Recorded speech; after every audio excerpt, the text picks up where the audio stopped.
de ma fenêtre sur Bâti Radio. De retour sur le plateau pour notre 6e catégorie, qui est la catégorie porte de garage, toujours en compagnie de Pascal Poggi et de Hubert Lagier. Le premier prix de cette catégorie porte de garage a été attribué au portillon intégré dans la porte de garage de la société JPass. Et j'ai grand plaisir à recevoir Stéphanie Lefebvre, directrice générale de JPass. Bonjour. Présentez-nous JPass en quelques mots. Alors JPass, c'est une société qui existe depuis maintenant 30 ans. Nous fabriquons des portes de garage, donc ça c'est le produit historique, sectionnel, latéral, avanteau également. Nous avons été précurseurs sur l'arrivée du portillon dans la porte sectionnelle pour l'habitation. Et depuis quelques années maintenant, nous sommes sur le portail. Nous faisons également des portes d'entrée et de l'aménagement extérieur avec des claustras. Très bien. Alors, le jury, lui, ce qui lui a plu, c'est l'automatisation et la gestion du pilotage qui ont été récompensés. Hubert Lagier, vous validez cet aspect de l'innovation de ce produit ? Effectivement, c'est ce qui ressort bien de votre demande. Donc, tout ce qui est gestion automatique des portillons de porte pour éviter, bien évidemment, d'avoir à ouvrir toute la porte. Et donc, en plus de ça, on peut le gérer à distance. Ça permet d'oublier si on oublie. Ça permet beaucoup de choses. C'est l'aspect intéressant qui nous a plu dans votre dossier. Oui, tout à fait. Pascal Poggi. Oui, c'est vrai. Le fait qu'il soit connecté, quand même, ça ouvre la porte. C'est le cas de le dire. Je n'ai même pas réfléchi longtemps avant de faire ça. À toutes sortes de services ultérieurs qu'on peut associer à la géolocalisation d'un téléphone, d'une voiture, enfin, toutes sortes de choses. L'approche de quelqu'un, vous parliez tout à l'heure de PMR, mais l'approche de quelqu'un en fauteuil roulant, clac, géoloc, et ça ouvre le portillon. Il y a devant vous et nous, quand on sera en fauteuil, plein de possibilités encore. Exactement. Alors, ce produit a été vraiment pensé pour effectivement les personnes en handicap, mais également pour les mamans avec des poussettes. C'est tout bête. On part en vélo, on n'a pas envie d'avoir trop d'objets sur soi. Ce portillon, le défi, ça a été le fait qu'il se déverrouille et qu'il se verrouille tout seul. Parce qu'un portillon, finalement, qui s'ouvre et qui se ferme, bon, personne ne le fait. C'est pas si compliqué que ça à mettre en œuvre. Ça a été très, très simple. La difficulté, c'est comment je le déverrouille et comment je le reverrouille.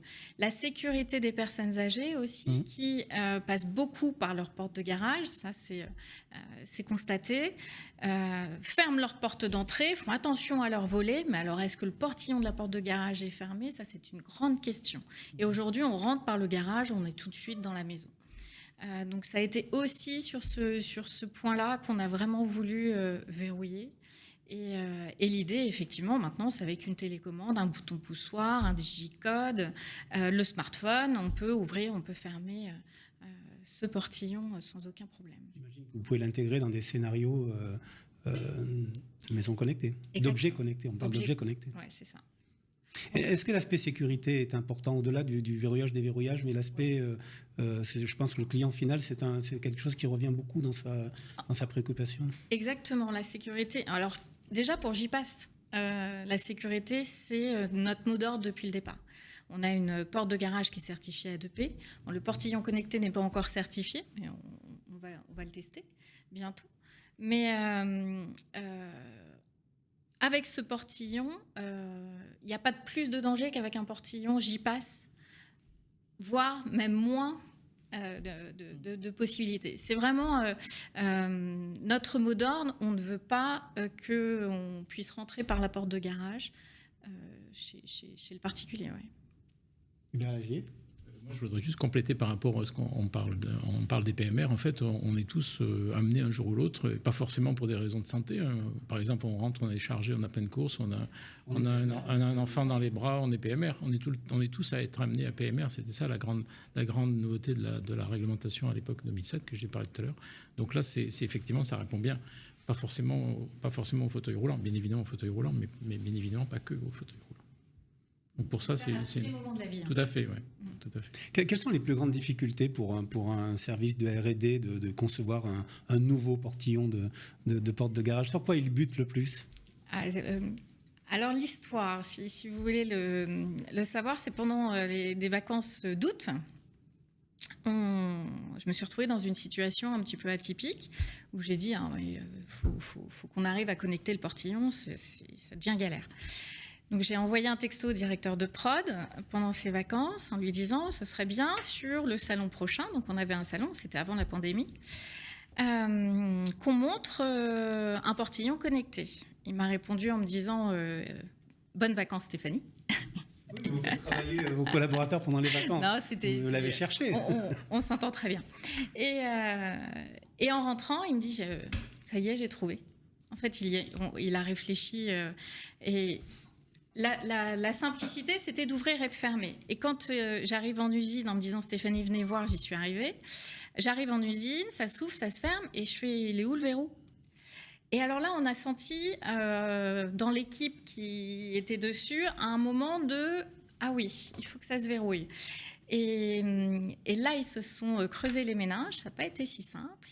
Et on a montré du coup sur le salon d'après ce portillon qui nous a permis de savoir s'il fallait qu'on l'industrialise ou pas. Est-ce qu'il y avait un intérêt ? Parce que de temps en temps, nous, on trouve des choses intéressantes, mais le particulier pas forcément, ou en tout cas nos clients. Ça a fait carton plein, donc on s'est mis à développer et on a pu le présenter à la dernière édition d'Équipe Bay, vraiment terminé et commercialisable. Pascal Poggi. Vous avez 4 verrous, c'est extrêmement sûr en fait. 7. 7 verrous ? Ouais. Il y a 7 points de fermeture. Bon, est-ce que c'est pas la ceinture et bretelles ? On les avait déjà. D'accord. On les a gardés en fait. Ouais. Et question communication, c'est quel type de protocole ? Ça peut être IO, c'est avec Somfy, avec Deltador. D'accord. Voilà, les deux fonctionnent. On est capable de le faire fonctionner avec les deux, sans aucun problème. Justement, parce qu'elle a parlé de communication. La communication, c'est aussi le marketing. Et ce produit, il vient presque d'une expérience client qui est la vôtre, quelque part. Une difficulté, oui. Comment est-ce que vous vendez, entre guillemets, ce portillon à vos clients, puis bien sûr, aux clients de vos clients ? On le propose, on a fait des vidéos, bien entendu, pour expliquer le pourquoi. Ce n'est pas encore une vente... En même temps, on vient de le sortir il y a quelques mois. Ça ne représente pas énormément de nos ventes, mais on y croit. Et puis, il faut le temps aussi que les architectes, il y en avait un tout à l'heure, apprennent à connaître nos produits. Donc, c'est vrai qu'on se diversifie beaucoup sur d'autres types de distribution que nos clients actuels sur ce produit. Vous visez la prescription ? Oui. Sur ce produit-là, oui. Bien sûr. Est-ce qu'en matière de design, vous avez effectué un travail particulier sur ce portillon ? Alors, comme j'imagine, sur celui-là particulièrement ?